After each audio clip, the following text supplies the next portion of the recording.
এই কি বলেন 20 লাখ মানে? বাহ, লক্ষ্য করেছেন ঘরের শত্রু বিভীষণ। এই শ্যাম, তোমার এই বন্ধুটা এখানে থাকা আমাদের রিস্ক। শিবু ঠিক আছে। এই এই রকি যাও, তুমি এখান থেকে বের হয়ে যাও, যাও যাও এখান থেকে। দুলাভাই আমি আর কথা বলবো না, তবু থাকি।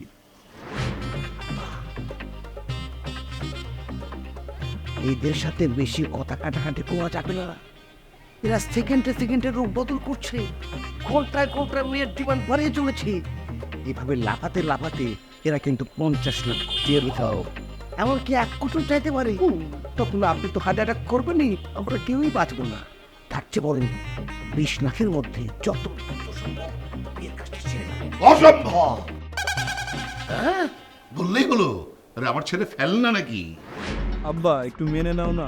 এই বেয়াদব ছেলে, তুই হামক বন্ধ কর পাল্টা বানিয়ে।